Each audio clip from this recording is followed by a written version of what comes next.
Доброе утро, Стоп Гейм! В эфире игровые новости. Сегодня ночью состоялась очередная презентация State of Play. Пробежимся по самому интересному. Слухи подтвердились, Sony представила ремастер Horizon Zero Dawn. Нас ждут улучшенные текстуры, модельки, звук, поддержка адаптивных триггеров и прочие новшества. Релиз 31 октября. Кубическая же Элой отправится путешествовать по лего-версии мира Horizon 14 ноября. Также стала известна дата выхода Monster Hunter Wilds. Эпичный трейлер возглашает, что охота на монстров откроется 28 февраля 2025. Официально презентовали ремастер дилогии Legacy of Kain Soul River. Долгожданное переиздание выйдет уже 10 декабря. Приквел Metro 2033 в виртуальной реальности тоже получил свежий трейлер и дату релиза – 7 ноября. Соединить Alan Wake 2 и предыдущее творение Remedy Control призвано дополнение Lake House. Старт когда-то в декабре. Первый трейлер и новый тайтл получила Arcade 2. Отныне масштабный ролевой онлайн-экшен будет называться Arcade Chronicles. Выход в следующем году. Явил свое лицо и приключенческий экшен Hell is Us, над которым трудится арт-директор Deus Ex Human Revolution и Mankind Divided Джонатан Жак Белетет. Игра также выйдет в 2025. Завершилось шоу очень красиво. Sony врубила трейлер новой игры студии Sucker Punch Ghost of Yotei, которую так и хочется назвать Ghost of Tsushima 2. На этот раз мы отправимся на остров Хоккайдо 1603 года. Да, если вы, как и я, подумали, что в трейлере нам показали Фудзияму, это не она, а, собственно, гора Йотей. Релиз в 2025. Запись шоу целиком, а также полный список анонсов и трейлеров смотрите в новости по ссылке в описании.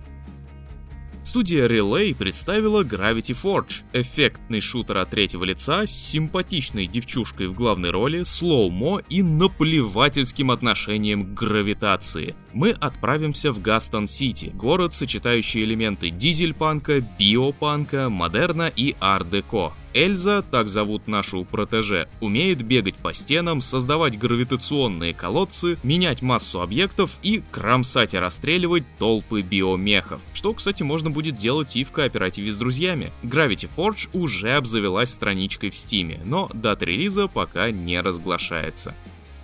Состоялся релиз продолжения самой успешной, если так можно выразиться, игры студии Spiders — Gridfall. Строго говоря, Gridfall 2 The Dying World является приквелом, переносящим нас за 3 года до событий оригинала. Нам предлагают вселиться в шкурку коренного жителя Тир-Фради, который против своей воли оказывается на умирающем материке Гакан, в то время, когда вокруг бушуют войны и начинает распространяться чума Малихор. Единственная загвоздка — пока что это только ранний доступ. Отсюда следует, что в игре вы обнаружите далеко не весь контент, вернее, только вступительную главу. А вместе с тем продукт на данный момент является очень сырым. Негативные оценки пользователей Steam не заставили себя долго ждать. В раннем доступе Gridfall 2 будет постепенно обрастать контентом, включая новых спутников, квесты, регионы, расширение системы прокачки, новые способности и все в таком духе. Первый апдейт выйдет в конце осени. Если вы все-таки решитесь прикоснуться к игре, знайте, что от старой боевки не осталось и следа.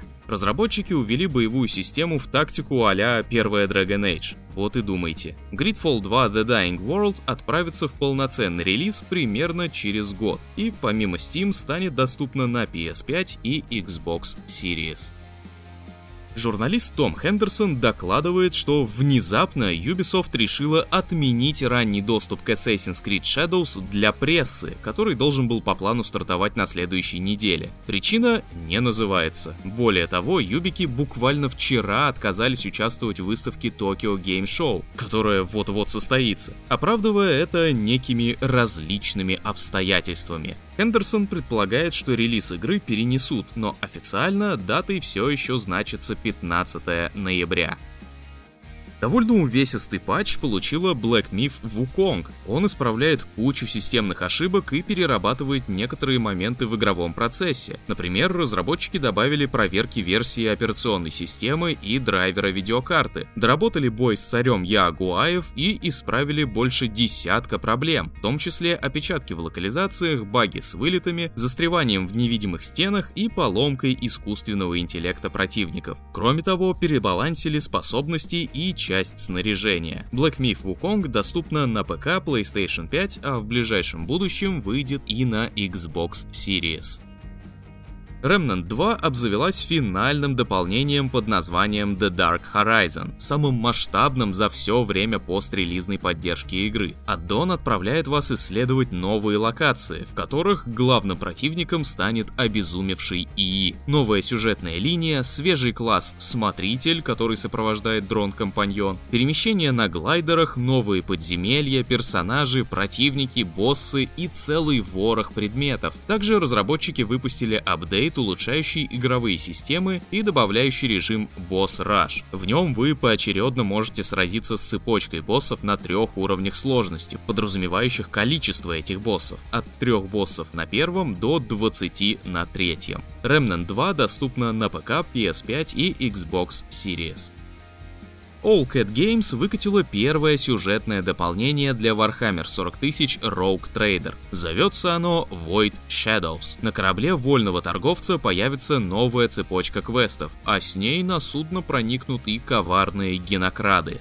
Справиться с ними поможет новая спутница Кибелла, ассасин культа смерти, с которой в перерывах между истреблением ксеносов можно будет закрутить роман. Прохождение DLC займет около 15 часов, рассчитанные на посещение новых локаций, знакомство с новыми членами экипажа и устранение новой угрозы. Помимо этого, Void Shadows принесла с собой 2 свежих класса — Танцор смерти и Палач. В Warhammer 40 000 Rogue Trader можно залететь с ПК, PlayStation 5 и Xbox Series.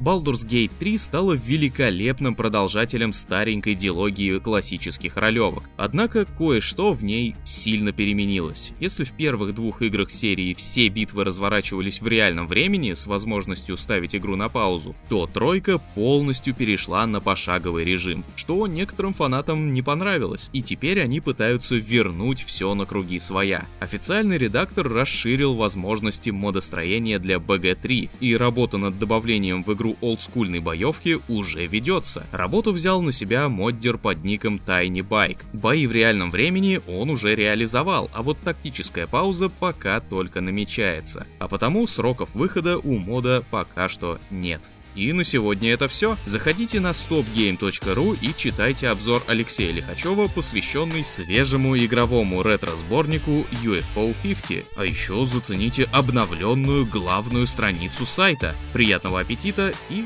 хорошего дня!